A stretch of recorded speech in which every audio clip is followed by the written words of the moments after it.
حالیہ دنوں میں کنٹینر حملے کے بعد عمران خان کی تنقید کا نشانہ بننے والے آئی ایس آئی افسر میجر جنرل فیصل نصیر کون ہیں؟ فوجی افسر فیصل نصیر کو حال ہی میں میجر جنرل کے عہدے پر ترقی دی گئی تھی، جس کے بعد وہ اگست میں پاکستان کی خفیہ ایجنسی آئی ایس آئی میں تعینات ہوئے۔ وہ آئی ایس آئی کی انٹرنل ونگ، جسے عام طور پر پولیٹیکل ونگ یا صرف سی بی کہا جاتا ہے، کی سربراہی کر رہے ہیں۔ اس عہدے کو عام طور پر ڈی جی سی کہا جاتا ہے۔ خیال رہے کہ اس سے مراد کاؤنٹر انٹیلیجنس نہیں ہے، محض ایک حرف کے طور پر استعمال ہوتا ہے۔ آئی ایس آئی میں ان کے علاوہ ڈی جی اے، بی وغیرہ جیسے مخفف بھی استعمال ہوتے ہیں۔ آئی ایس آئی کے سابق سربراہ لیفٹیننٹ جنرل فیض حمید بھی بطور میجر جنرل اسی عہدے پر تعینات رہے تھے۔ میجر جنرل فیصل نصیر نے فوج کی پنجاب ریجمنٹ میں کمیشن حاصل کیا۔ اپنے کیریئر کے ابتدائی حصے میں ہی وہ کور آف ملٹری انٹیلیجنس میں چلے گئے، جس کے بعد ان کا کیریئر انٹیلیجنس اسائنمنٹس تک رہا ہے، اور یہی وجہ ہے کہ ان سے متعلق زیادہ معلومات دستیاب نہیں ہیں۔ وہ اپنے کیریئر کے دوران اہم انٹیلیجنس بیسڈ آپریشنز کا حصہ رہے ہیں۔ انہوں نے گزشتہ 2 دہائیوں کے دوران انتہائی مطلوب دہشت گردوں کو گرفتار کیا یا کیفر کردار تک پہنچایا۔ بلوچستان کے سابق وزیر داخلہ سرفراز بگٹی کے مطابق میجر جنرل فیض نصیر فوجی حلقوں میں سپر اسپائی کے طور پر جانے جاتے ہیں۔ انہوں نے ایک ٹویٹ کرتے ہوئے لکھا ہے، بطور سابق وزیر داخلہ بلوچستان، میں نے ان کی اہلیت اور قابلیت کے معترف، اور وہ اپنی قابلیت اور پیشہ ورانہ خدمات کی وجہ سے سپر اسپائی کے لقب سے جانے جاتے ہیں۔ انہیں اب تک کے کیریئر کے دوران تمغہ بصالت اور امتیازی سند جیسے ایوارڈ سے نوازا جا چکا ہے۔ خیال رہے کہ فوج میں دیگر ایوارڈز میں بالترتیب نشان حیدر، ہلال جرأت، تمغہ جرأت، ستارہ جرأت، تمغہ بصالت اور ستارہ بصالت شامل ہیں۔ میجر جنرل فیصل نصیر فوجی حلقوں میں ایک سخت گیر اور پروفیشنل انٹیلیجنس افسر کے طور پر جانے جاتے ہیں۔ ان سے قبل اس عہدے پر میجر جنرل کاشف نذیر تعینات تھے۔ اپنے کیریئر کے دوران جنرل فیصل 2 مرتبہ بلوچستان میں تعینات رہے۔ انہوں نے سندھ اور بلوچستان میں متعدد بڑی انٹیلیجنس بیسڈ کارروائیاں کی۔ اس بارے میں بات کرتے ہوئے بلوچستان کے سابق وزیر داخلہ سینیٹر سرفراز بگٹی نے بی بی سی کو بتایا کہ میجر جنرل فیصل بلوچستان میں انتہائی کشیدہ حالت کے دوران تعینات رہ چکے ہیں۔ مزید ان کا کہنا تھا کہ میں انہیں اس وقت سے جانتا ہوں جب وہ بطور جونیئر افسر بلوچستان آئے تھے، اور انہوں نے 2 بار بلوچستان میں اس وقت خدمات سر انجام دی ہیں جب یہاں دہشت گردوں اور عسکریت پسندی اپنی انتہا پر تھی۔ انہوں نے مزید کہا کہ مذہب اور قوم پرستی کے نام پر ہونے والے پرتشدد واقعات کے معاملات پر میجر جنرل فیصل کو مکمل عبور ہے، اور ان معاملات پر میں نے انہیں نہایت پیشہ ورانہ انداز میں، جو کہ کسی انٹیلیجنس ایجنسی کا خاصہ ہے،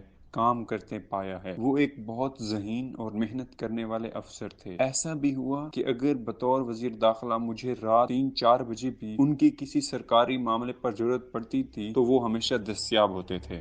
ان کے مطابق major general Faisal counter intelligence کے معاملے پر اس وقت فوج کے بہترین افسران میں سے ایک ہیں۔ سندھ اور بلوچستان میں آپریشنز کی نوعیت ایسی تھی کہ ہم دن میں دفتر میں کام کرتے اور دہشت گرد اور مجرم رات کو اپنی کارروائیاں شروع کرتے۔ اس طرح ہم 24 گھنٹے ڈیوٹی دیتے، جن میں میجر جنرل فیصل سر فہرست ہوتے تھے۔ اس سوال پر کہ پی ٹی آئی کے بعض اراکین یہ دعویٰ کرتے ہیں کہ میجر جنرل فیصل نصیر سیاست دانوں اور صحافیوں کے خلاف کارروائیوں میں ملوث ہیں، سینیٹر سرفراز بگٹی نے کہا کہ انٹیلیجنس آپریٹر کی سب سے بڑی خوبصورتی یہ ہے کہ وہ ہر شخص کو اس کے مطابق ڈیل کرتا ہے، سیاسی لوگوں کو سیاسی انداز میں اور دہشت گردوں کو ان کے انداز میں۔